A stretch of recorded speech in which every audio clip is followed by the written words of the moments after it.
The late morning sun beat down on the half-built subdivision. Like a spotlight on a crime scene, dust swirled around the yellow cat excavator as its arm hovered mid-swing. Bucket dripping dry earth. Above it all, a crane groaned, slowly lowering a pallet of lumber that swayed like a pendulum counting down. Victoria Lang, heels sinking slightly into the grated dirt, hot pink suit screaming authority, thrust her arm forward, manicured finger aimed straight at Officer Reyes like a loaded weapon. "You shut this site down right now, and I swear to God I'll have your badge before lunch," she snapped, voice cutting through the diesel rumble. "This is a permitted project. Those stop work orders are bogus, and you know it." Officer Reyes didn't flinch, arms crossed over his uniform. Badge glinting, he met her glare with the calm of someone who'd faced worse than a furious developer in designer heels. "Ma'am, I've got a signed complaint from the county. Engineer citing structural violations and unsafe conditions. Until it's cleared, nobody moves dirt or pours concrete." Beside him, Jake Harlan, the site's lead foreman, shifted his weight, clipboard dangling from one hand, the other still gripping the edge of the pallet hook as if ready to signal the crane operator to keep lowering. His Carhartt jacket was dusted gray. His expression said he'd rather be anywhere else. "Vic," he muttered low, "maybe we talk this out before the whole crew walks." Victoria's eyes flicked to him, then back to the cop. Her pearl earrings caught the light as she leaned in closer. "Talk? I've been talking for 6 months. Permits, variances, impact studies. This isn't a conversation anymore. This is sabotage." She slapped the thick folder in her, other hand against her thigh for emphasis. "Someone's pulling strings to kill this development, and I'm not letting a small town, badge and a clipboard, stop 200 families from getting homes." A distant backhoe beeped in reverse. Workers in neon vests paused on scaffolds, watching the standoff like it was live theater. Overhead, the crane's cable creaked, still holding the load, still waiting. Reyes exhaled slowly. "Then prove it. Show me the final geotech report and the stamped drawings. Until then, this site's red-tagged." Victoria's lips curved, not a smile, more like a predator baring teeth. She stepped forward until she was close enough that Reyes could smell her, perfume cutting through the scent of fresh-cut pine and exhaust. "Fine," she said, voice dropping to dangerous silk. "But when I come back with those papers, and I will, you're going to wish you'd walked away today." She turned on her heel, pink suit blazing against the muted browns and yellows of the site, already pulling her phone as she strode toward her black SUV parked at the edge of the dirt lot. Behind her, Jake called out, "Vic, wait! What do we tell the guys?" She didn't look back. "Tell them to sharpen their tools. We're not done building." A dramatic suburban confrontation scene on a hill, overlooking a massive new housing development under construction. A confident middle-aged woman in a bright pink blazer angrily points toward the neighborhood while holding documents. A uniformed police officer stands between her and a calm male, property owner holding blueprints and a folder. Rows of identical modern houses stretch into the distance. Cranes and wooden frames visible, dusty roads, daytime sky with scattered clouds. Cinematic wide shot, tense atmosphere. Realism, sharp focus, storytelling composition, 4K, high detail, modern American suburb, conflict over land and authority. As the argument grows louder, the landowner calmly opens his folder and reveals faded documents sealed decades ago. The police officer's expression changes as he reads the name. His grandfather, once signed as a witness. The woman's confidence begins to crack when she realizes the land was legally transferred generations earlier. In the distance, construction machines fall silent, as if the land itself is waiting for the truth to surface. The officer radios his department, requesting archived land records. Minutes later, confirmation arrives. The property boundaries were altered illegally, years ago by a powerful developer. The woman's documents suddenly mean nothing. Workers gather, whispers spread, and the entire project freezes. The landowner looks across the vast neighborhood, knowing his grandfather's promise has finally been honored. The woman steps back in shock as investigators arrive and mark the land with red flags. The developer's name appears on a fraud list, triggering an immediate shutdown.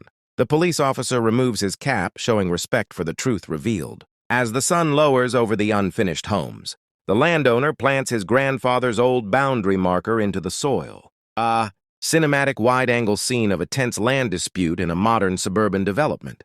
3 people stand on a grassy hill overlooking endless rows of newly built houses. A calm male landowner on the left holds old inheritance documents and blueprints. A uniformed police officer stands in the center, alert and neutral, maintaining order.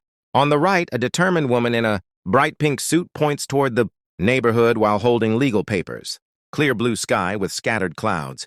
Midday sunlight, high realism, dramatic storytelling, sharp focus, ultra detail. The confrontation intensifies as the landowner opens a worn leather folder, revealing yellowed land deeds signed decades ago. The police officer studies the documents with a serious expression, one hand near his radio. The woman in the pink suit freezes mid-gesture, shock visible on her face. In the background, construction vehicles stand still and workers watch from a distance. Golden afternoon light, cinematic depth, emotion. In the golden haze of a late afternoon sun over the sprawling suburban. Development on the outskirts of city name, Elena. Voss stands atop a makeshift plywood platform like a general surveying a battlefield. Her crisp white tailored suit, impeccably cut, almost luminous against the dust and raw lumber, defies the grit of the site. Blonde waves catch the light as she extends one arm, index finger slicing through the air toward a half-framed row of townhouses.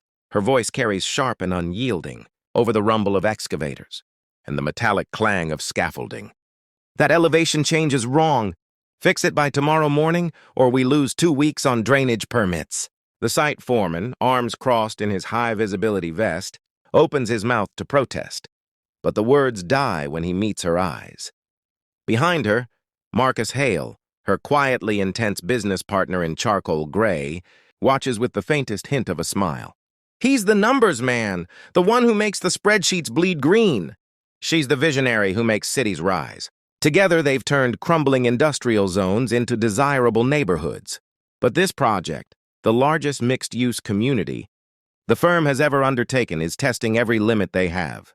The workers pause, tools lowered, sensing the shift in the air. A crane swings overhead, cables humming. Elena doesn't flinch.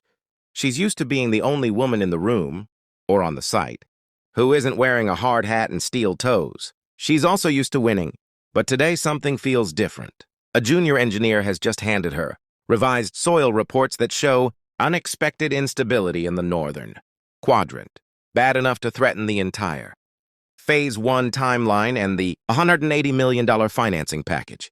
Marcus already knows. That's why he's standing so still, arms folded, calculating fallout. Elena lowers her pointing hand slowly. Her pearl necklace gleams as she turns to Marcus, voice dropping so only he can hear. If we pivot now, we can save the footprint. But it means confronting the investors and telling them we were wrong about the geotech. Marcus exhales. Or we push through, risk a sinkhole in 6 months and lose everything. A beat of silence amid the construction noise. Then Elena squares her shoulders, heels steady on the uneven wood. She glances back at the pointing direction toward the problematic section and makes her decision. Get the drill rig back on site tonight, she calls to the foreman, loud enough for everyone to hear. We're retesting the north pad at first light.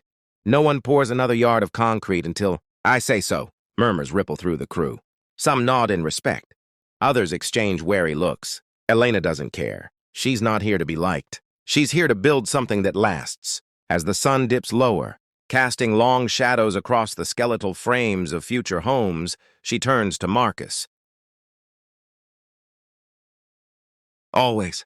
1 year later, golden hour light bathes the completed RidgeLine Heights. The once barren dirt lots are now tree-lined streets of 2-story homes with fresh paint, welcoming porches and kids riding bikes past blooming yards. The grand entrance sign, RidgeLine Heights, a community. Built to last, gleams under a clear sky. No longer a promise, but a reality. Victoria Lang stands at the crest of the Overlook Hill, no longer in court heels, but practical boots dusted with the same soil she fought for. Her signature pink blazer is swapped for a soft white one. Sleeves rolled up, clipboard traded for a simple coffee cup. Behind her, the community park buzzes. Families at picnic tables, A ribbon-cutting ceremony just wrapped. Local news cameras packing up. Jake Harlan approaches from the path below. Still in his faded Carhartt, but cleaner now. No hammer at his belt. Just quiet pride in his stride. He stops beside her, hands in pockets, gazing out at the hundreds of lights beginning to flicker. On in windows as dusk settles. They moved in faster than we. Scheduled, he says, voice low. First families yesterday. Said it felt like coming home the moment they turned the key. Victoria smiles, small, satisfied. The kind she saves for moments no one else sees. We gave them more than keys. We gave them proof that fighting actually works. A breeze carries children's laughter. In the distance, a young couple unloads boxes from a moving truck, waving up at her like she's a neighbor, not the woman who stared down injunctions and badges to make this possible. Jake glances sideways. You ever think about slowing down? Next project's already on the board. She takes a sip of coffee, eyes on the horizon where mountains meet sky. Slowing down is for people who think the job's done. This is just phase 1. He chuckles, knew you'd say that. They stand in comfortable silence as the sun dips lower, painting the rooftops gold. No dramatic speeches. No final gavel. Just the quiet hum of a place alive because 2 people refuse to let it die. Victoria lifts her cup in a small toast toward the neighborhood. To RidgeLine, and to whatever comes next. Jake nods, raising an invisible one of his own. To building what lasts. Fade out on the 2 silhouettes against the sunset. The community thriving below them, proof that sometimes the biggest victories aren't won in courtrooms or on battle lines, but in the ordinary glow of homes lit from within.